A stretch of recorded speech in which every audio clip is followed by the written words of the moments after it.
হ্যাঁ, বুঝতেই পেরে গেছো আমরা কোথায় চলে এসেছি, পার্লারে মেকআপ আর্টিস্ট বুক করতে। তো এটাও তো একটা ইম্পর্টেন্ট দিক বলো। হ্যাঁ, অনেকগুলো টাকা ধ্বংস হয়ে যাবে গাইস, কিন্তু কিছু করার নেই, একটা স্পেশাল দিনে স্পেশালভাবে সাজতে তো সবারই মন চায়। বোনকে এনে দিয়েছে বাপির ডাব। ওইটুকু জলে 70 টাকা দাম। ডাবের দাম এত বেড়ে গেছে। এটা জানলা খুলে গিয়ে তো বলে এটা। মা পর্দাগুলো লাগিয়ে দিয়েছে। বাবা ছাড়া মেয়েদেরকে প্যাম্পার এতটা কে করবে, তাই না গাইস বলো? সব সময় মায়েদের ভালোবাসা আলাদা, বাবাদের ভালোবাসা আলাদা। মেয়েদের জন্য আমি প্রতিটা মুহূর্তেই বলি বাবাদের ভালোবাসা যেন একটা অন্যরকম। তোমরা হয়তো দেখেছো বাবা একটা ছোট ফল কেটেও নিয়ে এসে আমাদের মুখের সামনে ধরবে। জানো পড়তে বসে জানিস এইটা, জানিস ওইটা, জানিস সেইটা, মাঝে মাঝে তো পরীক্ষা দেখেছো নিজে, তারপর মানে চুপ কর। আমি তো এমনিও যে কেউই যাই বলুক একবারে কিছু শুনতে পাই না, 10 বার বললে তারপরে শুনতে পাই। বোনের কাছে আমি কত বকা খাই, ও পরে যখন জিজ্ঞাসা করি কি বললাম বলতে, আমি আর বলতে পারি না। যাই হোক, আবার পরে মন দিয়ে ভালো করে শুনি আর দ্বিতীয়বার বললে। তো চল, আজকে দিনটা তো শুরু হলো বাবার স্নেহ ভালোবাসা আদর দিয়ে। আমাদের জানালাগুলো এখন খোলা হয়, জানো আগে খোলা হতো না।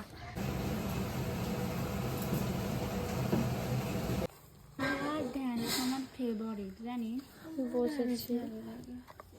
ঢেঁড়স ভাজা আমার ভাল লাগে, ঢেঁড়সের তরকারি আমার যেটাই ভালো লাগে তোর সেটাই কেন ভালো রিপিট করে রাখেন। এই একটা জিনিস যেটা সারা দিনের যত অশান্তি, যত মানসিক কষ্ট, যত টেনশন, যা কিছু দূর করে। বিশ্বাস করো, চা অনেক আনহেলদি, এই দুধ চা বিশেষ করে, কিন্তু এটা যে কি বড় মানসিক শান্তির ওষুধ বোঝাতে পারবো না। আর জানো তো গাইস, মোটামুটি মেনু তো ঠিক করা হয়ে গেছে, ক্যাটারিংকে বলাও হয়ে গেছে আগের দিন। আর আমাদের কার্ডও বলা হয়ে, মানে কার্ড করতে দিয়ে আসা হয়েছে, যাবো সোমবার বা মঙ্গলবার, মা আর আমি গিয়ে নিয়ে আসবো।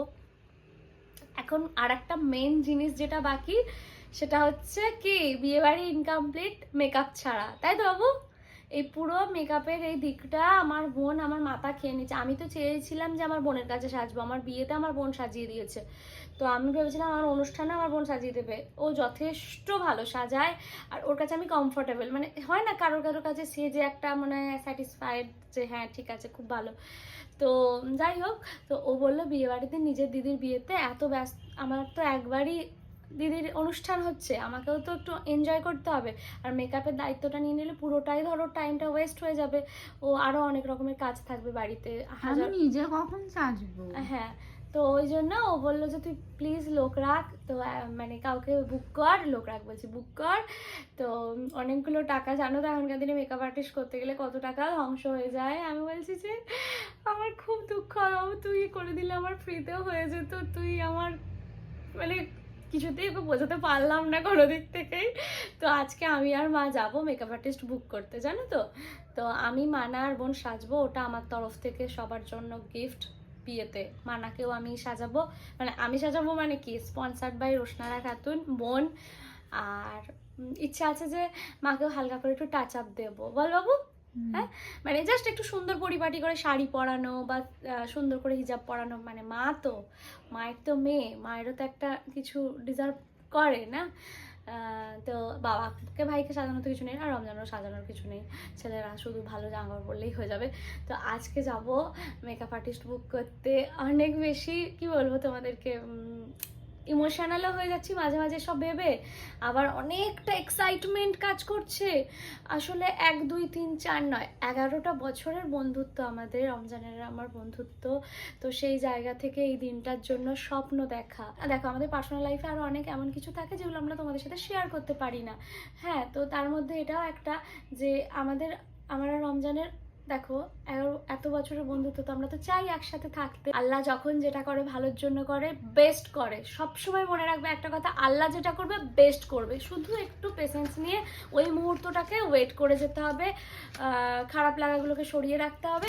তো যাই হোক, আমাদের জন্য অনেক দোয়া করতে থাকো, সামনে খুব ভালো ভালো ব্লগ আসতে চলেছে, আবার কেনাকাটা রয়েছে, আবার রোজা পড়ে যাচ্ছে, জুম্মাবারের নামাজটা পড়ে একটা আলাদাই শান্তি। চলো লাঞ্চ করে আসি। আজকে মা বোনকে খাওয়াচ্ছিল যখন আমার এত লোভ হলো যে মাকে বললাম মা আমাকেও খাইয়ে দাও। মা বলো কেমন আছো? আলহামদুলিল্লাহ ভালো আছি। সবাই যেন এইভাবেই ভালো থাকে, সুস্থ থাকে, আল্লাহ যেন সকলকে ভালো রাখে, সুস্থ রাখে। বোনকে মেখে চটকে খাওয়ার আমার লোভ লাগছে। আমি বলছি যে আজকে আমাকেও খাইয়ে দাও, অনেকদিন খাইয়ে দাওনি। হলো আর একটু নেবো। এরকম মা কি বানিয়েছে আজকে? এখানে মাছের ঝালটা বেশ দেখতে ইয়াম্মি এই হচ্ছে। যে বেগুন দিয়ে মাছের ঝোল, হালকা মাছ ভাজা করেছিলাম। হ্যাঁ মাছ ভাজা করেছিলাম আর মানু আর সোনু খাবে আমার। হ্যাঁ আর আজকে দেখাতে হবে না, মা পরে দেখো। আমাকে খাইয়ে দাও, খিদে পেয়েছে। ওকে সেই আমাকে ওর বোনের মতোই খাওয়াবে। আচ্ছা কতটা লেভেলের নজরটা লাগিয়ে যখন পরীক্ষা। তুই এরকম করে খাচ্ছিলিস না? আমি না দেখছি যে টেস্টি নিশ্চয় খাইয়ে দি, তারপর আমি টেস্টটা দেখব। বোনেরটা অন্যরকম দেখতে ছিল। আচ্ছা তুই খেয়ে দেখ, না ভালো লাগলে ডাল ছিল বলে খুবই খারাপ লাগছে খেতে, তাই তো? না খুবই ভালো, মাছটাও টেস্টি। বাবা এনেছে একটা আস্ত হ্যান্ড ওয়াশ। আর এই যে মিষ্টি জিনিসটা কোথাও বেরোলে দেখতে পেলে আনা চাইছে, মিষ্টি হোক। আর এটা হচ্ছে ফুলের। আজকে আমাকে তিনজন কেউ ছাড়লো না, বড় মেয়ে, আমার মা না, ছোট মেয়ে, মেজকিটা আমার, কেউ ছাড়লো না, তিনটেই আমার। খাইয়ে দাও, খাইয়ে দিতেই হবে। তার বৌমাকে খাওয়াতে বসেছে। হ্যাঁ পর্দাগুলো আটকাতে না আরো অন্ধকার হয়ে গেছে বাড়িটা। কালকে ভর্তি জামা কাপড় গোছানো হলো, আবার সোফা পড়ে গেছে গাইস। কেন এত জামা কাপড় জমা হচ্ছে বলো তো? বাবা কল করেছে। বড় মেয়ে কি করছে, মেজো মেয়ে কি করছে, ছোট মেয়ে কি করছে? কি এনেছো? এটা কি নিমকি? এটা হচ্ছে বোন আনতে বলেছিল পেন পেন্সিল, এটাই আমি আনতে এলাম। তা পাউরুটি শেখা দিতে বলবো মাকে। খাবে? ছোট খাবে না, ছোট এখন খাবে না। তোমার খিদে পেয়েছে? তাহলে একটু চা আর পাউরুটি খাও তুমি। সয়াবিন দিয়ে বোন খেতে চেয়েছে, আলু পেঁয়াজ দিয়ে ম্যাগি হবে, তাই তো মা? কম আছে বলে সবজি দিয়ে সব এই করে। আগেকার মতো নিমকিগুলো এখন যেন টেস্ট নেই। আগেকার নিমকিতে খোলা নিমকিতে বেশি টেস্ট ছিল। মা তো ওদিকে ম্যাগিটা করছে, আর এদিকে আমি বাবার জন্য একটু পাউরুটি শেখছি। মা গো, আমি ভয় খেয়ে গেছি। আর পাউরুটিটা সেঁকতে গিয়ে একটু পুড়ে গেছে, আর কি করা যাবে বলো? একসাথে অনেকগুলো দিয়ে ফেলেছিলাম। সয়াবিন ম্যাগিটা অনেক টেস্টি হয়েছে। কালকের বাজারও নিয়ে চলে এসেছে দেখো। টুক করে একটু রেডি হয়ে গেলাম, মানে একটু বোরখা পরে পাউডার লিপ বাম লাগিয়ে নিলাম। মায়ের সাথে বেরোবো। এই যে ও মা, কোথায় যাবো এখন আমরা? তুই যেখানে নিয়ে যাবি সেখানে যাবি। এখন মা আর আমি যাবো। সত্যি কথা বলতে আমার ছেলে মেয়ে আমাকে যেখানে নিয়ে যাবে আমি সেখানে যাবো। হ্যাঁ একদিন মাকে কি একবার বললে আমি 7 হাত তুলে থাকি। হ্যাঁ বললাম তাড়াতাড়ি মা রেডি হও ফোন করে। আসলে আমরা এখন যাব হচ্ছে কোথায়? হ্যাঁ সারপ্রাইজ থাক।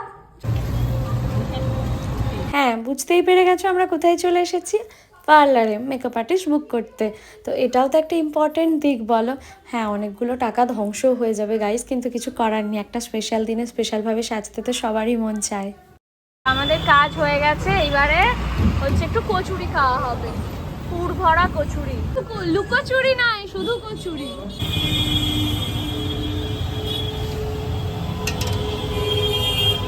আহা ইয়ামি ইয়ামি করে ভালো হচ্ছে।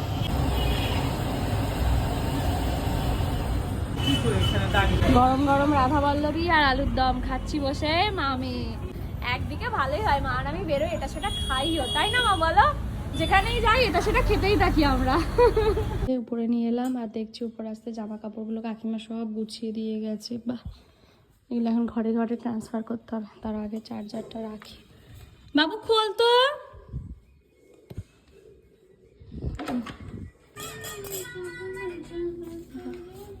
মানার ঘরে দিয়ে আসি। কোথায় রাখবো বল?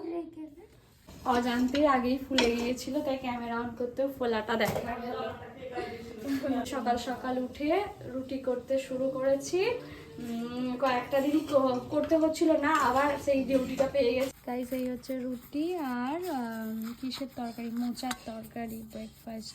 আমাকে দিয়েছি ব্রেকফাস্ট, আর বাবা গেছে বাবার বন্ধুদের সাথে দেখা করতে। জানো বাবার বন্ধু কারা দেখবে? আছে একটুখানি মুকুল এসেছিল, সেটাও শেষ করে দিল। চলে গেছে। এটা একদম বড় দামরা। 50 কিলো হবে। বাবা এক্ষুনি এসে আমার ফোন টোন না কিনে নেয়। এখানে এসে গাইস জানো জলগুলো চবাক চক করে খেয়ে নিল সব। না বাবা দেখা যাচ্ছে না। উপর থেকে দেখতে হবে। মোচার তরকারিটা কেমন হয়েছে বলো? অনেক টেস্টি না? আমি চেটে চেটে খেয়েছি, প্লেট চেটে, এত সুন্দর হয়েছে।